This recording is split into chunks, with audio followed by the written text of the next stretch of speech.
નમસ્કાર મિત્રો, ચાલો આજે આપણે 10 જાન્યુઆરી 2026ના સૌથી મહત્વપૂર્ણ કરંટ અફેર્સ પર એક નજર નાખીએ. આવનારી પરીક્ષાઓમાં ખાસ કરીને એમસીક્યુઝ માટે આ મુદ્દાઓ ખૂબ જ કામ લાગશે, તો ધ્યાનથી સમજજો.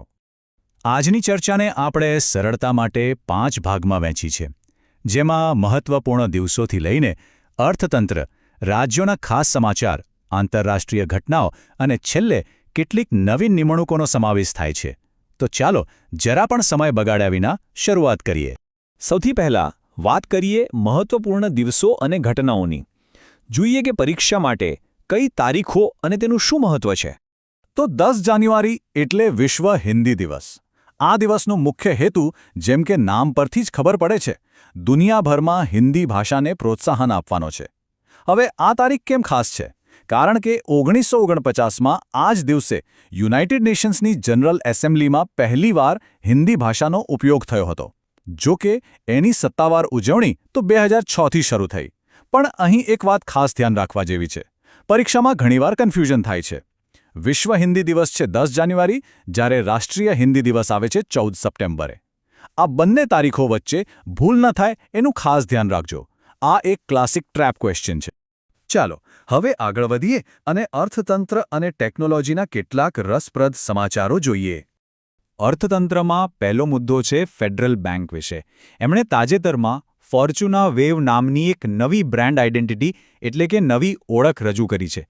આનો હેતુ શું છે? વેલ, એ લોકો યુવા અને ટેક સેવી જનરેશનને ટાર્ગેટ કરી રહ્યા છે અને પોતાની જાતને એક ડિજિટલ ફર્સ્ટ બેંક તરીકે સ્થાપિત કરવા માંગે છે. પરીક્ષા માટે શું યાદ રાખવાનું? બસ એટલું જ કે વેવ બ્રાન્ડ કઈ બેંકની છે? જવાબ છે ફેડરલ બેંક. એકદમ સીધો સાધો પ્રશ્ન બની શકે. હવે એક ફિનટેક કંપનીની વાત કરીએ. બેંગલુરુની કંપની છે, નામ છે ટાઇડિયો. એમને આરબીઆઈ તરફથી પેમેન્ટ એગ્રીગેટર ક્રોસ બોર્ડર તરીકે કામ કરવા માટે ફાઇનલ મંજૂરી મળી ગઈ છે. હવે આનો મતલબ શું? આનાથી આપણા નાના મધ્યમ ઉદ્યોગો એટલે કે એમએસએમઈઝ અને ફ્રીલાન્સર્સ જે વિદેશમાં કામ કરે છે, એમના માટે આંતરરાષ્ટ્રીય પેમેન્ટ્સ લેવા દેવા ખૂબ જ સરળ થઈ જશે. ટૂંકમાં ક્રોસ બોર્ડર વેપારને મોટો ફાયદો થશે. યાદ રાખજો, આ મંજૂરી ખાસ કરીને ક્રોસ બોર્ડર પેમેન્ટ્સ માટે છે. અને હવે એક ખરેખર મોટી અને ગૌરવની વાત. ભારતે રોડ બનાવવા માટે બાયોબિટ્યુમેનનો કમર્શિયલ ઉપયોગ શરૂ કરી દીધો છે. હવે આ બાયોબિટ્યુમેન શું છે? સાદી ભાષામાં કહીએ તો આ રોડ બનાવવા માટે વપરાતા ડામરનો એક ઇકો ફ્રેન્ડલી વિકલ્પ છે, જે ખેતીના કચરામાંથી બને છે. વિચારો, આ વેસ્ટ ટુ વેલ્થ અને આત્મનિર્ભર ભારતનું કેટલું સરસ ઉદાહરણ છે. આનાથી ક્રૂડ ઓઇલ પરની આપણી નિર્ભરતા પણ ઘટશે. અને આ કોઈ નાનીસૂની વાત નથી. આ સિદ્ધિ સાથે ભારત દુનિયાનો પહેલો દેશ બન્યો છે જેણે બાયોબિટ્યુમેનનો વ્યાપારી ધોરણે ઉપયોગ શરૂ કર્યો હોય. નંબર 1.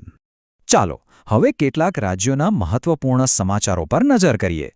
જે લોકો રાજ્ય સ્તરની પરીક્ષાઓની તૈયારી કરી રહ્યા છે, તેમના માટે આ વિભાગ ખાસ અગત્યનો છે. સૌથી પહેલા ગુજરાતના સમાચાર. ગાંધીનગરમાં આશા વન નામનું એક મોબાઈલ હેલ્થકેર યુનિટ શરૂ કરવામાં આવ્યું છે. આનું મુખ્ય કામ શું છે? કેન્સરનું વહેલું નિદાન. આ એક ચાલતી ફરતી હોસ્પિટલ જેવું છે, જે ગામડાઓમાં જઈને લોકોની તપાસ કરશે. એમાં મેમોગ્રાફી અને ટેલિકન્સલ્ટેશન જેવી સુવિધાઓ પણ છે, અને તે લગભગ 10 પ્રકારના કેન્સરની તપાસ કરી શકે છે.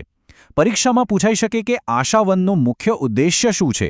તો જવાબ છે કેન્સરનું વહેલું નિદાન. હવે વાત ઉત્તરાખંડની.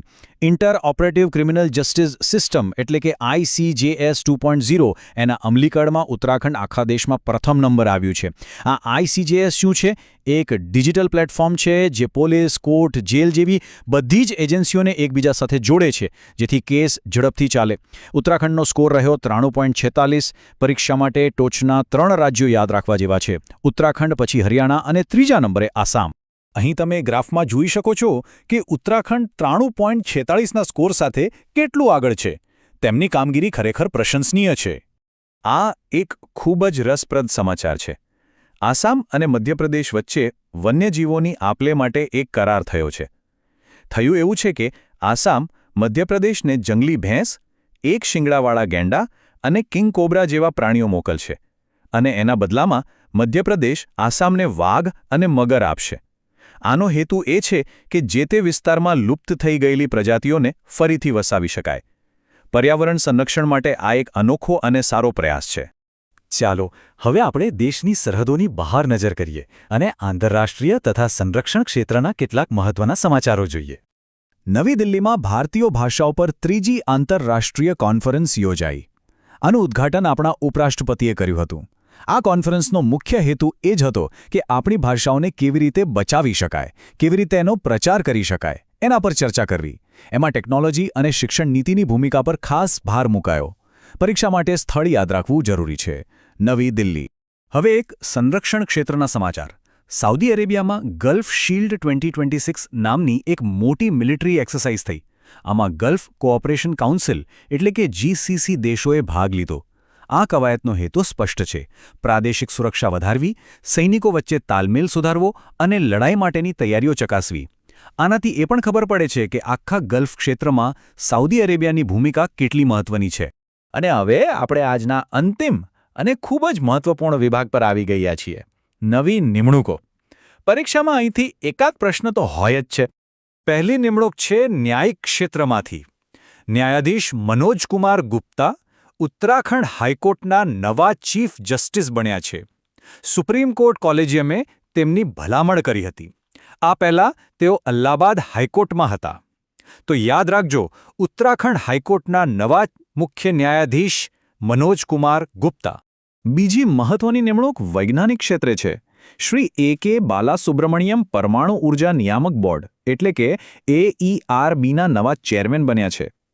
તેમને ન્યુક્લિયર સેફ્ટી અને એન્જિનિયરિંગનો લગભગ 40 વર્ષનો બહોળો અનુભવ છે.